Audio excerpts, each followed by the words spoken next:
Ngayon na ba talagang uwi mo, anak? Opo, inay. Ilang taon din po akong nawala kaya excited na po akong umuwi ng Pinas. Kausap ni Fred ang kanyang ina sa kabilang linya habang hatak-hatak ang mga maleta papasok ng airport. Ngayong araw na kasi ang uwi niya ng Pilipinas pagkatapos ng 6 na taon na pagtatrabaho sa Qatar. Ang ina ang agad niyang sinabihan dahil hindi pa niya pwedeng tawagan ang asawa. Bala kasi niyang supresahan ito at ang nag-iisang anak nila. Mabuti naman at makakauwi ka na pagkatapos ng ilang beses na pag-extend ng amo mo sa kontrata mo. Saad ng kanyang ina. Yun na nga po, Nay eh. Kaya bala ko pong supresahin muna si May at si Lauren. 6 na taon na siyang hindi nakakauwi at puro tawag lang ang komunikasyon niya sa kanyang pamilya. Noong una kasi ay 3 taon lang ang kontrata niya sa kumpanyang pinagtrabahuan. Ngunit na-extend ng na-extend kaya siya inabot ng 6 na taon. Nilakasan na lang ni Fred ang loob dahil malaki rin naman ang pasahod at nagpapasalamat siyang nakapagpundar ng bahay sa tulong ng kanyang misis sa Pinas. Nabigyan din niya ng magandang buhay ang nag-iisang anak na babae. Sa inyo ka ba muna didiretso? Opo, inay. Kapag makapagpahinga na po ako, ay bibisita rin ako dyan sa inyo sa Mindanao. O sige anak, aasahan kita. Miss na miss ka na namin dito. Ang tatay mo, gusto ka na raw isama sa binili mong lupain para sa amin at malalaki na ang mga tanim na pinya. Talaga po? Yun siguro ang dinuuna ng pansin ni tatay no? Natawa siya at naalala ang itay na sobrang sipag, kaya naman binilhan niya ito ng sariling lupang masasakahan. 3 taon na ang nakakaraan. Taga Mindanao kasi talaga sila, kaya naroon ang pamilya ni Fred. Ngunit nang mapangasawa niya si May, ay sa Manila na sila nanirahan gaya ng hiling nito. Kaya habang nasa Qatar siya nagtatrabaho, nasa Manila ang kanyang mag-ina at kapwa sinusuportahan ang 2 pamilya. Minsan nga nagrereklamo si May, ngunit hindi na lang pinapansin ni Fred. Ibababa ko na po ang tawag, Naya. Flight na po kasi. Mag-iingat ka, anak. Ibinaba ni Fred ang tawag sa ina at humugot ng isang malalim na buntong hininga bago umakyat sa 2 palapag ng airport. Oras na para sa kanyang flight. Ilang oras ang kanyang biyahe pa Pinas at umaga na makarating. Agad siyang sumakay ng taxi na minamaneho ng kanyang kaibigang si John.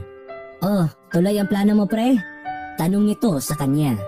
Bala kasing mapanggap ni Fred na delivery boy para sorpresahin ng asawa. Magpapanggap siyang may i-deliver na parcel at kapag maniwala ang asawa ay doon na niya ilalabas ang mukha. Maigi yung pinagplanuhan ni Fred. Hinaplos pa niya ang maliit na box sa kanyang bulsa na laman ang singsing na binili para sa asawa. Ito ang gagawin niyang alibay. Hindi sila kasal ni May at ngayong umuwi na siya, balak na niyang ayain magpakasal ito. Ang asawa lang kasi ang minamahal at ilang ulit mang nakaranas na tukso sa abroad ay hindi siya nagpadala. Oo, tuloy ang plano natin, pare. Iwan ko muna mga dala ko rito tapos babalikan ko na lang pagkatapos kong supresahan si Mrs. Sige ba, maghihintay lang ako. Pero maiba ako. Lalo tayong gumagwapo ngayon Ano bang hangin ang meron sa abroad at ibang-iba ng aura natin? Talagang nagawa pa siyang biruin ng kaibigan. Naku, parehas lang din naman, pre. Tsaka nagkasahod lang ng malaki kaya natutunan na ring alagaan ang sarili doon. Wika niya. Bongga ka naman, pre. Baka pwede mo naman akong tulungan makapasok sa kumpanya mo. Mukhang magandang trabaho mo ron. Ako kasi rito napapagod na kakapasada ng taxi. Namunghay ang ekspresyon ni Fred sa kaibigang si John. Napansin nga niya ang pangangayayat nito. Kahit samahan ba kita sa agency ko rito, walang problema. Handa akong tulungan ka, pre. Tingnan mo, nangangayayat ka na.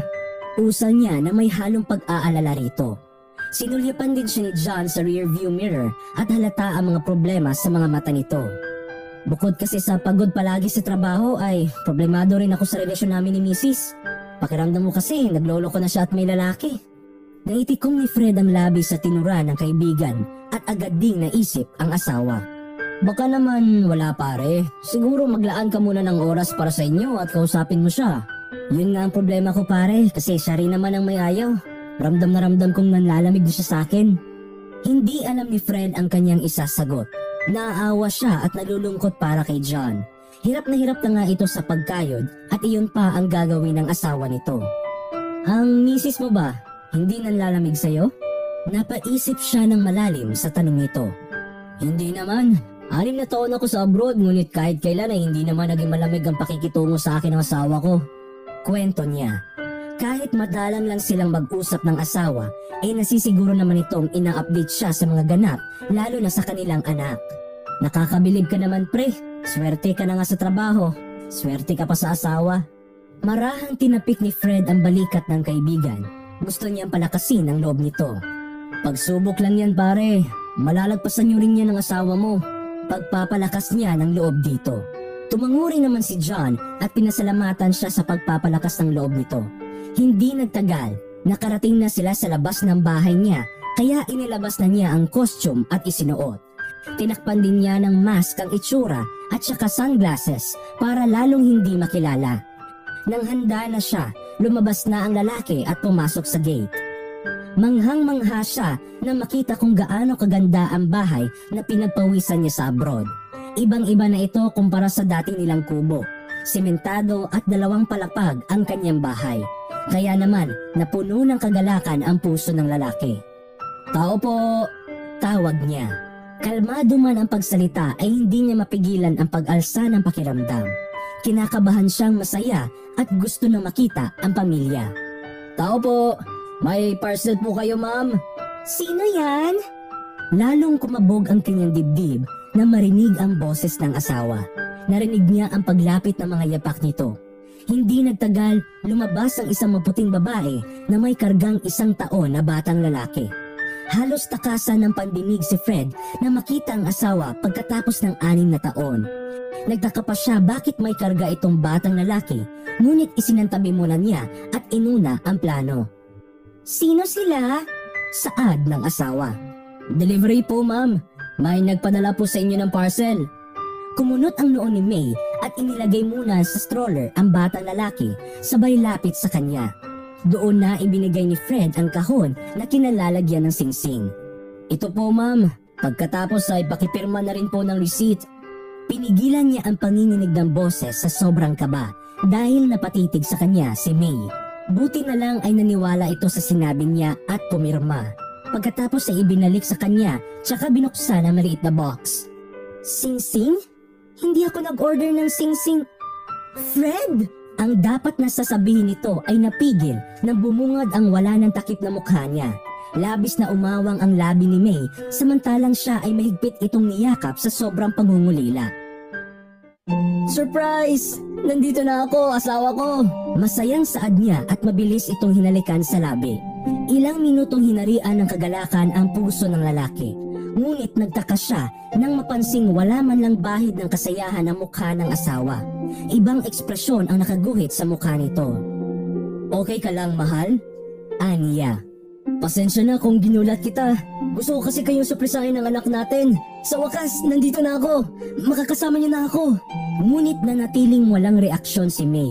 Kasunod nun ang paglabas ng anak nila na si Lauren at isa pang nasa 4 na taong gulang na batang lalaki. Muling bumalik ang pagtataka sa kanyang isipan. Papa? Takang saad nito. Oo, Lauren, anak. Si Papa ito.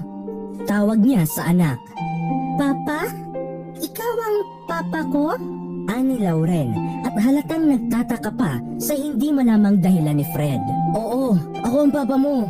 Umuwi na ako galing abroad. Lumapit ka na rito, gusto kitang yakapin. Aniya. Agad naman itong lumapit at yumakap sa kanya. Ngunit kahit ganon, ramdam ni Fred na para bang may nag-iba. Napansin niyang tila may tinatagong sama ng loob ang anak, ngunit hindi para sa kanya. Ikaw pala ang papa ko? Pero bakit may ibang lalaking nagpapanggap na papa namin dito? Ha? Sa puntong iyon, umawang ang labi ni Fred. Nakita pa niya kung paano umiwas ng tingin si May at dinapit ang 2 batang lalaki. Gusto niyang tanungin kung sino ang mga ito, ngunit natatakot siya. Hindi kita maintindihan, anak. Anong sinasabi mo? Nilingon ni Fred ang asawa. Pigil ang hininga niya at kung anuman ang naiisip ay pilit niyang tinatakwil. Anong ibig sabihin nito, May? Utal na tanong niya. Biglang tumago sa likuran ng asawa ang 5 taong gulang na batang lalaki. Mama? Usal nito. Biglang namanhid ang mga paa at kamay ng lalaki. Mama? Mama ka ng batang yan? Takang tanong niya. Akala ko bisita mo sila o anak ng kapitbahay. Walang naiusal si May. Umiwas na naman ito ng tingin at tinawag si Lauren. Lauren, kunin mo muna mga kapatid mo at pumasok kayo sa loob. Tanging saad lamang nito. Sa puntong iyon, biglang nawala ng lakas si Fred. Napasandal siya sa pader at ginulo ang buhok. Nang silang dalawa na lang ang naiwan sa labas, naibato niya ang nahawakang flower vase at galit na hinarap ang asawa. Anong ibig sabihin nito? Mga anak mo sila? Paano ha? Si Lauren ang anak natin, May. Halos hindi niya makontrol ang emosyon. Napaigik ang kanyang asawa at sinubukang lumapit sa kanya.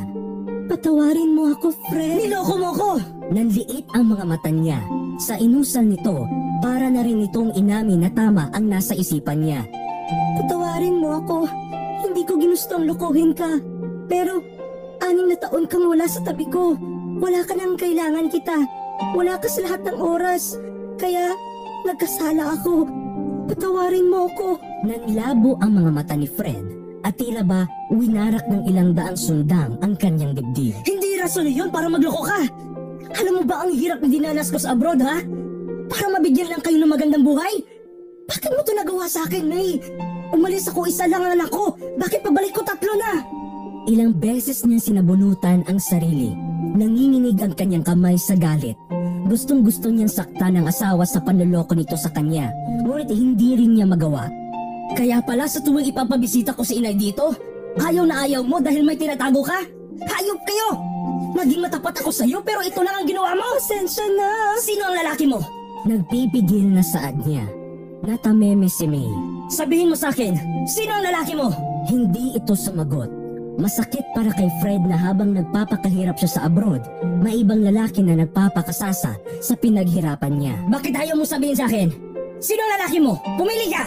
Ako o ang lalaki mo? Hindi ka sasagot? Lumayas ka sa pamamahay ko! Eh di sige. Lalayas pa rin naman ako rito. Sagot nito. Bumagsak ang balikat niya. Pumasok ng bahay ang babae at nag-impake. Halos takasan siya nang makita ito at binawi ang sinabi. Anong ginagawa mo? Aalis na kami sa pamamahay na ito. Sa'yo na tong bahay mo. Sa'yo na rin niya si Lauren dahil wala akong paki sa kanya. Kaya ako lang naman siya inalagaan para sa pera mo. Ano? Aalis ako. Tinatanong mo kung sino pinipili ko? Ang ama ng 2 ang pinipili ko at hindi ikaw.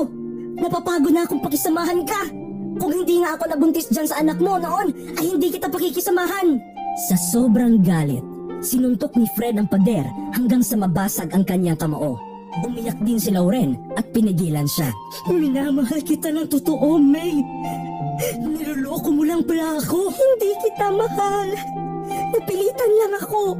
Ngayong marami na ako napakinabangan sa pera mo, okay na ako.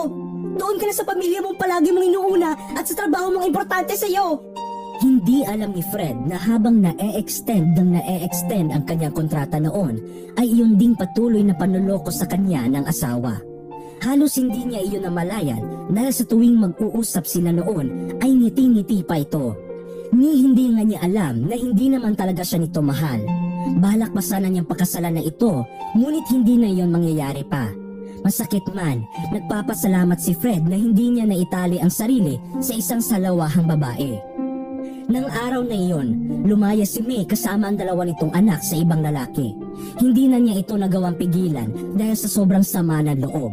Ngunit hindi rin niya magawang kasuhan ng asawa dahil hindi sila kasal. At sa awa na rin sa maliit na mga anak nito ay hindi na niya hinabol pa si May. Nagparaya si Fred at umuwi ng Mindanao kasama si Lauren. Ibinenta niya ang bahay sa Manila at nagpatayo sa gilid ng bahay ng kanyang mga magulang sa probinsya nila. Naging kontento siya sa buhay at natutunang kalimutan ang masakit na ginawa ng dating asawa. Naging abala siya sa pagtatanim ng mga pinya kasama ang ama at kinalaunan naging isang malaking pineapple farm na naging sikat sa buong Mindanao. Yumaman si Fred at naipagtapos niya sa isang prestihiyosong paaralan si Lauren.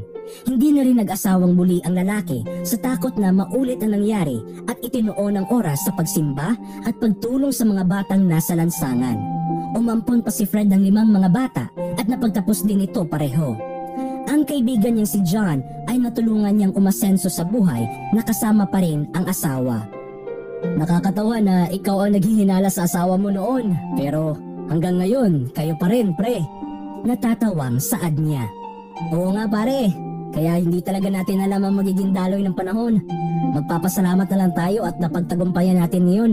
Lalo ka na pre, hangang-hanga ako sa'yo. Dito lang pala kayo, Tito at Papa. Bumalik na po tayo sa mansyon at naghihintay na po ang mga bisita para sa karawan ninyo. Nilingon ni Fred ang anak na si Lauren kasama ang mga kapatid nito na inampon niya. Birthday niya kasi at hinandaan siya ng mga ito. Ako na ang gigiya kay Papa, ate. Saad ng isa niyang anak. Kailangan naming piringan ka, Pa, dahil may sorpresa kami sa'yo. Saad din ng isa pa. Matamis na ngumiti si Fred at hinayaan ang mga ito sa gagawin. Sa pagtingin pa lang sa mga anak niyang nagkakasundo, ay masaya na ang puso niya. Wala mang asawa ay may aning naman siyang mapagmahal na mga anak. Madapa ka man ay huwag matakot tumayo ulit. Masugatan ka man ay gamutin lang at huwag hayaang lumaki. May mga bagay na dapat agapan habang maaga pa. Ganun din sa buhay. Kung masaktan ka man ay huwag matakot magparaya. Kung maligaw ka man ay huwag matakot tumahak ng panibagong daan. Tandaan natin na ang pagpapatawad ay isang bagay na hindi para sa taong nagkasala sa iyo, kundi para sa sarili mong katahimikan. At dito na po nagtatapos ang ating kwento. Sana ay may natutunan po kayo. Maraming